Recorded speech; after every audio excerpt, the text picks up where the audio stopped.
Hi there. So you probably opened this video because you want to know how to start up the aerator that you rented or you just purchased. Well, I just picked up this aerator off a marketplace, 26-inch width to aerate in the yard. This is model number LA2600. We'll go over some of the specs here shortly, so check it out. So right here we got the Honda 4.0 motor, GX120. Now we have our choke here, our on switch, off switch, and our on and off switch back here. This is the one thing that people overlook and they return it once they've rented one, say it doesn't work because they can't get this off and on because they don't know about it. It's kind of a hidden switch for some people, so keep that in mind. If you're trying to load this on your truck, remember this down below is a barrel full of water. There's a plug in there that you can drain it out, but I'd recommend you just take this out instead. I've heard stories this will eliminate about 75 pounds or so. It's a heavy bar that just slides right out. That will eliminate a lot of the weight when you're trying to get it out of your truck and get it on your truck. That is if you're trying to put on the back of your truck bed with ramps. So then we got all our spoons back here. Call them spoons. Got to get all those cleaned out. We're gonna do that here shortly. And then it's a dual drive. This pulls it back to engage the aerator down below. And you just walk behind it and not let it pull you. And this helps us engage the aerator back on its wheels. Because once you push this down, it allows the aerator to go into the ground. So stick around. I'm going to show you in steps how to get this bad boy started. Alright, so we're going to need to clean these out first before we show you how to start it up.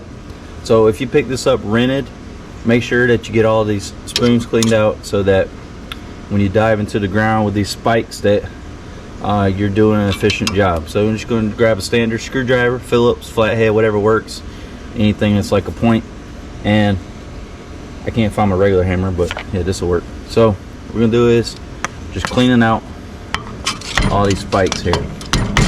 Just go through all of them, pull out all the excess dirt, and make sure you get all that cleaned out. All right, so that the machine can do an efficient job for you.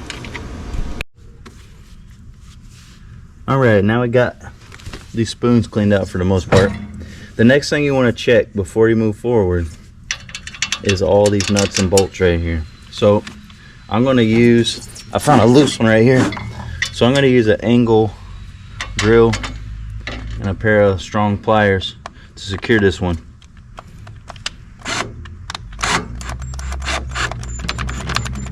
That one's good. So you just go through and check all of them. There's another loose one to make sure that you're getting enough support for all your spoons on here. Alright guys, let's go over all the steps on how to get this started. Step 1, make sure you flip this on.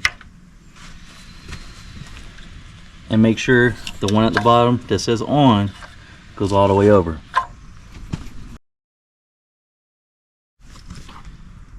Step 2, make sure your choke goes all the way back.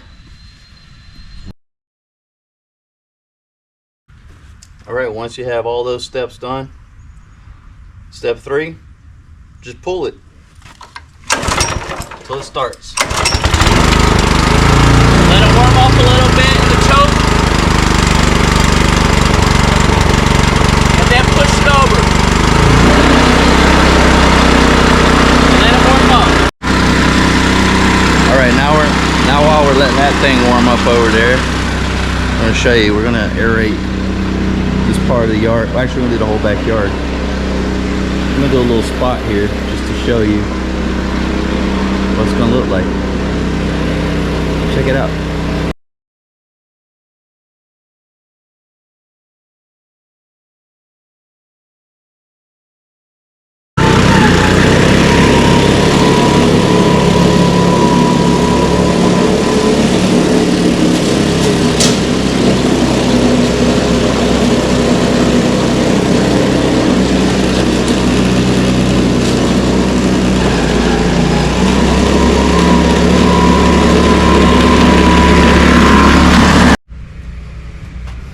Alright guys, now that I showed you how to start it up and showed you a little bit of aerating in action, I'm going to give my thoughts on this machine as I'm doing a review for it, and I am giving steps on how to get it started. So if you've been thinking about renting an aerator, if they still have these on the market, I was told this one's a little bit older model, but man, it works. I'm going to tell you, this machine works. Let's walk through the yard a little bit. You can see the bald areas. This is where I overseeded the other day, but I just go ahead and aerated back over it. I know it probably wasn't necessary to do since we already seeded it, but at least it'll compact the seeds down the ground. This is where we haven't seeded yet. This is more of the bald spots in the yard, and just kind of aerated throughout the whole yard. I got a hand aerator that I'll use to get that over there where I can't get in with the gaps of the machine. You can see the plugs all over the sidewalk here. You can't really see too much the detail in the grass with the holes from the aerator because the Bermuda, you know, it's a little bit taller, it's fluffier, but the holes are there. I can feel them. Can definitely feel them. There's one right there if you can see it. But yeah, I highly recommend this machine. So anyways, I hope you enjoyed that video. If you liked it, hit the like button down below. Make sure you hit the subscribe button to stay updated with the latest content, and we'll see you on the next one. Take care, have a good day, God bless.